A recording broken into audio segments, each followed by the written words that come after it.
Long ago, there was an old man who had once been very wealthy and had given charity willingly, but in his old age found himself impoverished.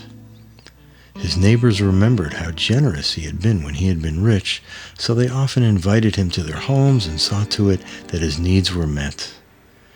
It was this old man's custom to say twice the portion of the blessing over food which mentions Eliyahu, Elijah. May the Holy One send us Eliyahu HaNavi, Elijah the prophet, of blessed memory to bring us good tidings of redemption and salvation. Once, when the Sabbath was over, the old man returned home, lit a candle, and was startled to find a Jew sitting on his bed. The old man was taken aback and said, "Who are you, and where do you come from?" The stranger did not answer directly, but instead asked a question of his own. "Tell me, may I remain in your home for a few days?" And the old man replied, "Well, certainly you may. But what shall you eat, for I myself am dependent on the kindness of others?" The stranger said, "No matter," and remained as a guest of the old man. The two shared the old man's food, meager as it was, and the stranger accompanied the old man to synagogue. After 3 days, the stranger prepared to depart, but before he set out, he said to the old man, "Take my staff, it will help you. But someday you will have to return it to its place." Now these were strange words, which the old man did not understand. "Well, where is its place?" he asked. The stranger replied, "On Mount Carmel." This confused the old man even more, for Mount Carmel is in the Holy Land, far away from where the old man made his home. "Who are you?" he asked. And the stranger revealed he was none other than Elijah the prophet, Eliyahu HaNavi. Then the old man was afraid, overcome, and happy all at once. He accepted the staff from Elijah with many thanks and accompanied him to the door and saw him off.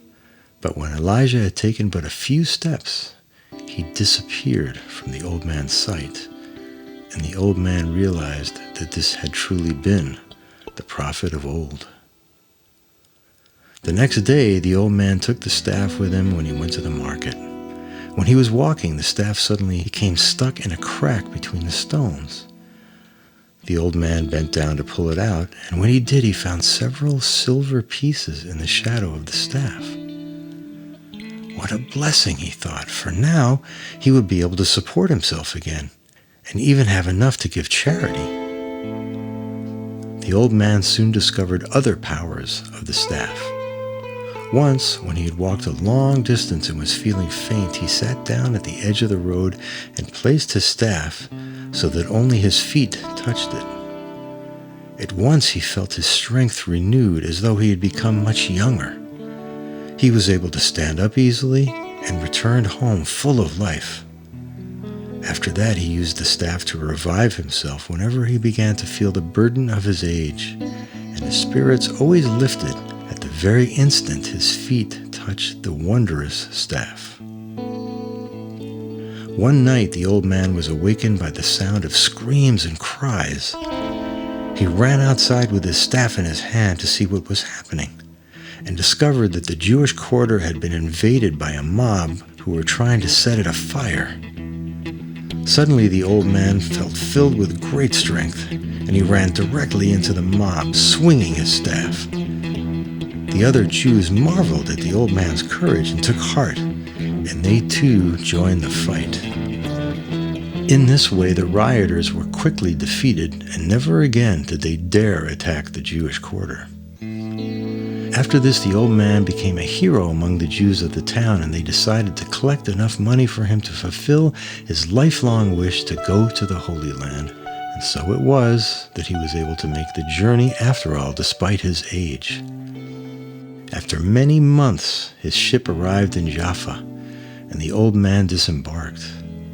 His wish was to travel to the Western Wall in Jerusalem, but for some reason he could not fathom, he ended up in a wagon bound for Tzfat. When the wagon was crossing Mount Carmel, one of its wheels broke off. There was nothing that could be done until the wheel was repaired, which would take some time. To pass the time, the old man took a walk on the mountain, and along the way he spotted a tree from which a branch had been cut off. He came closer and marveled that the wood of the tree was so similar to that of his staff. He raised up the staff against that place in the tree to compare it, and at that instant it touched the tree, and it fused to it and turned into one of its branches. While the old man watched in complete amazement, the branch began to bud and bear leaves, so that it soon resembled every other branch of that tree. It was then that the old man recalled the words of Elijah and understood that his mission was complete. The staff of Elijah had been returned to its place of origin. With a wonderful feeling, the old man returned to the wagon just as the wheel was ready. After visiting the holy city of Tzfat, he traveled to Jerusalem, as he had first intended, and before long reached the western wall. As he stood and prayed before the wall, a wind gusted and carried a leaf to his feet. When the old man bent down and picked it up, he somehow knew for certain it was a leaf from the tree from which his staff had been taken. The old man kept that leaf, and it remained green all the years of his life. And he lived many more years in the Holy Land, the happiest he had ever known.